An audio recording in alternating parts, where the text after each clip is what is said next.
Why do we need to know where we come from? I'll read two quotations. One by a novelist, David Lodge. He says that history is the verdict of those who were not there on those who were there. You get the point? How do we know? So we make our best effort at all times to figure out what happened 10,000 years ago and so on. Another quotation says, all histories are, in a sense, visits to foreign places. We cannot actually go there. So you talk about places that you cannot go to. But still, by endeavoring, we get to know more and get to learn more. And again, why history? If you recall, a few months ago, one Professor Bako of, I think, University, Obi Nnaemeka University, gave his inaugural lecture on the subject of the Igbo factor in the history of intergroup relations and commerce in Kano. And of course, why Professor Edmund Amfodio, in his own inaugural lecture, will talk about Igbos in Kano. And of course, he badly misrepresented the Igbo presence and the history of the Igbos in Kano in the way Anyibundi Igbo will see it. And immediately, Dr. Sam Amadi gave a lecture, like a response to that lecture by Professor Bako. And Sam Amadi said that forgetting is dying. If you forget, if you pass a long way, then you are not existing. But self-awareness and other awareness are most important aspects of existence. And he says, when we forget events and their meaning, we expose ourselves to deception by competitors and our enemies. When we forget events and their meanings, we expose ourselves to deceptions by our competitors and our enemies, which is what Dr. Bako has tried to do. Tried to deceive people about Ndi Igbo. And of course, Sam Amadi rose up to that. More to say on why we must pay attention to our history. Ile-Ife, our great historian, said, the Igbo people, like any other group of people, are anxious to discover their origin and to reconstruct how they came to be where they are. Why are we here? Why are we not in the Niger Delta or in the desert? And we've been here, we're making our life here. Their experiences under colonialism and since Nigeria's independence have emphasized for them the reality of their group identity they want to anchor into authentic history. So the war has made us realize, or should make us realize, who we are and to value it and hold it very dear. Finally, one more quote, or it's not a quote actually, but it's a narrative. During the war, Second World War, Sir Winston Churchill was the Prime Minister of Britain. And he kept saying to the British people on his radio broadcast every evening that the most important reason why Britain must defeat Germany in the Second World War is that it is the winner who lives to write the history. And Britain and America wrote the history of the Second World War. Germany was the bad guy. Of where? Okay. But Germany fought back. Not by writing history, but with technology. So today, the German economy is far bigger and stronger than the British economy. Why we must open our eyes. Colonialism. The colonial people wrote the history of colonialism in Nigeria. And even those things they wrote, we used it to do our exams, our school certificate exams, and so on. Thankfully, there's a new book, it's out for about 3 years now, by Max Suliom. And the title is What Britain Did to Nigeria, the History of Conquest and Rule. It's a counter-history to the colonial history, using the same sources that the colonial people used, from the crown agents, from the colonial office, and digging out information that were hiding there. Iguanya, for the damage that Britain did to Nigeria, particularly Igbo. They took over the north, controlled it, and the west, but they couldn't figure out Igbo.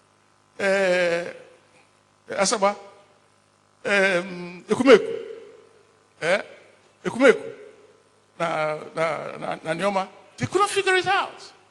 Arochukwu, they couldn't figure it out. So they wrote our history, which we have to respond to. That book is very useful if anybody can get it and read it. And nearer home, the Civil War. Who is writing the history of the Civil War? Orondiozo. Right? Who are the rebels and so on. So, if you don't fight for yourself, your enemies will write your own history the way it suits them, which is very, very important, which is the very reason why the repository, the Igbo repository, becomes very important. Not only UNICEF, because there are other institutions where such efforts are being made. And we have to all work together and stand tall.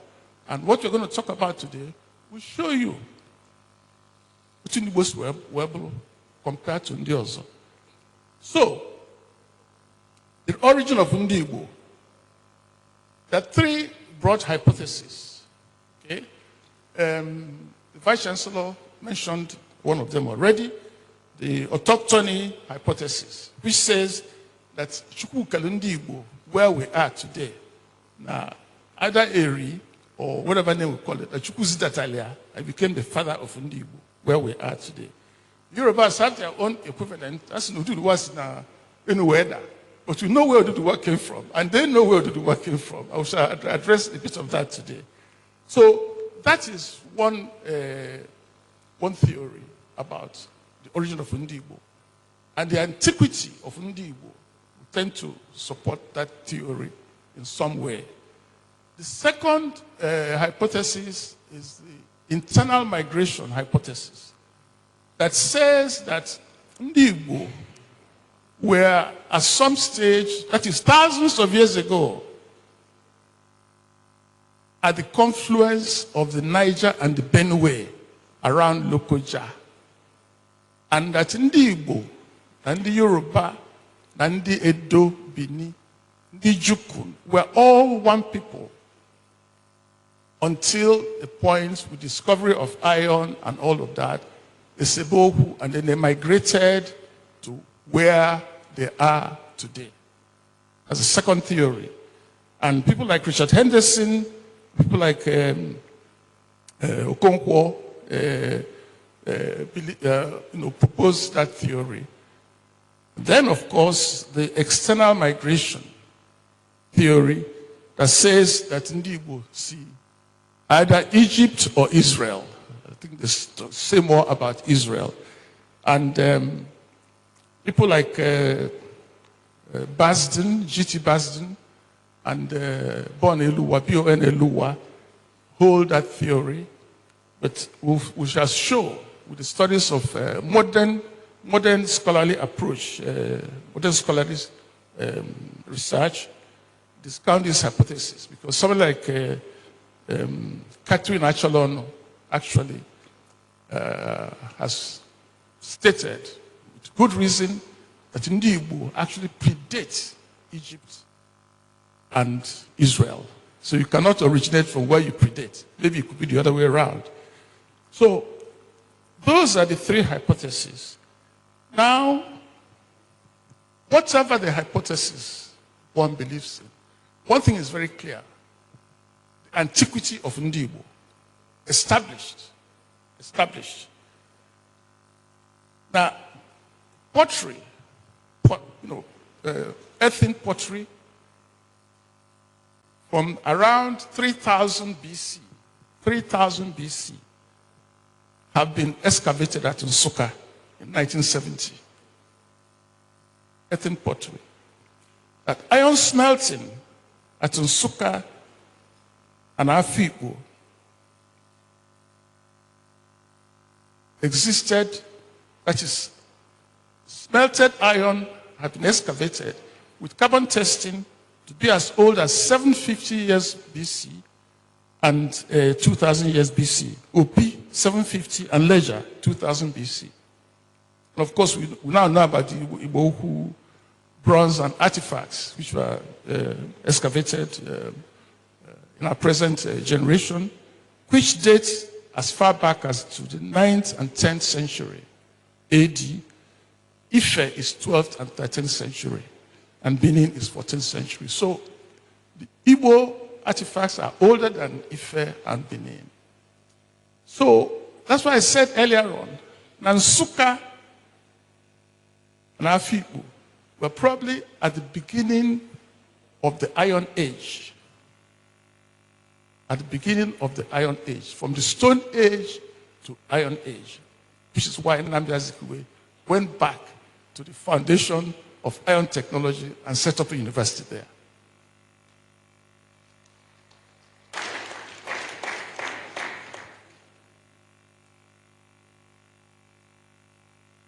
Another point about Igbo antiquity. This one will cause controversy. After this lecture, I expect there will be some media reaction. But we've prepared a press release. We should cover what I said as much as possible. Prof, I hope we have the press releases ready now. Okay, thank you very much. In recent times, the Obi of Ife has made statements that Ndi Igbo came from Ile-Ife. Made that statement several times. Ndi Igbo Jeffrey, oh, I know the bofu. No, I could swear. But didn't say when Ndi Igbo got to Ile-Ife before they left, when the Yorubas left, arrived in Ile-Ife. But it is well established that Ndi Igbo were in Ile-Ife long before the Yorubas arrived there. Established. And the authorities that I'm quoting are more Yoruba than anybody else. Ndi Igbo were there and dominated Ile-Ife. Okay. Today, there's still a village in Ile-Ife, which is the remnants of the Igbos who didn't migrate away. Because the story was that Ndi Igbo were there, dominated Ile-Ife, okay, until the Yorubas came. Then, by cordial relationships and all of that, okay, Ewesebo on who to succeed, Ududuwa, or and so on. Ndi Igbo were claiming it's their rights, the Yorubas, and so on. And Ndi Igbo started attacking the Yoruba elements. When they used masquerades to attack them. The Yorubas thought they were spirits. They were afraid until Moremi offered herself as a slave woman to the Igbo group. And they presented her to the king of Ndi Igbo. That's how she found the secret. Now more Abro spirit, and gave the story back to their people. And they defeated Ndi Igbo. Then migration coming back. That is the significance of Moremi in Yoruba history. That's why they call her their heroine, because she saved them and then dominated the whole place. Today, in Ile-Odua, which is the palace of the Ooni of Ife, the ancient throne of the Igbo king is still there, and it's part of their ceremonies. And they have an annual ceremony which they call the AD ceremony, which marks the defeat of Ndi Igbo and their return home. It's an annual ceremony. There's a scholarly article on that. I'm not talking about them. These are all references that I'm quoting. And of course, Reverend Samuel Johnson, The History of Yoruba People. It's a big volume. Eluwa, Igbo. Aremu, Ijesakin, and Ademiliya are Yorubas. They wrote this scholarly article on the annual festival. Professor Ade Obayemi, who is one of the top Yoruba historians, and of course, Oba himself. In the disputes between Obi of Ife and Ulubo of Ugbo land,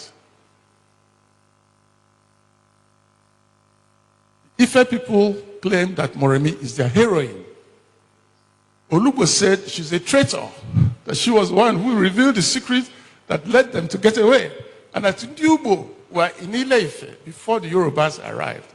Oni said, no, Igbo, IGPO, were there before Yorubas arrived, before Oduduwa arrived. In public, in print, in the newspapers.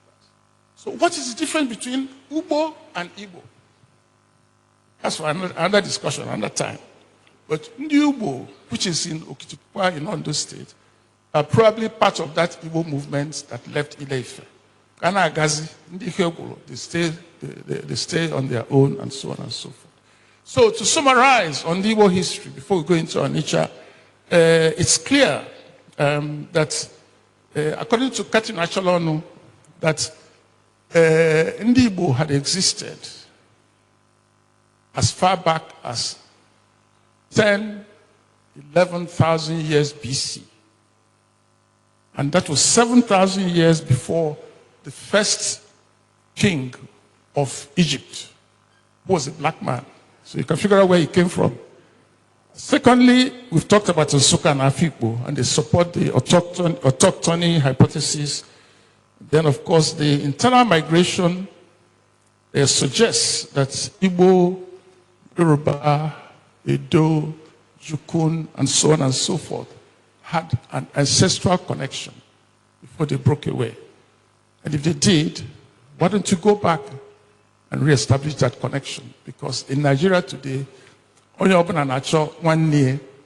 So we have to rediscover our connections and build a platform to address our own challenges and so on.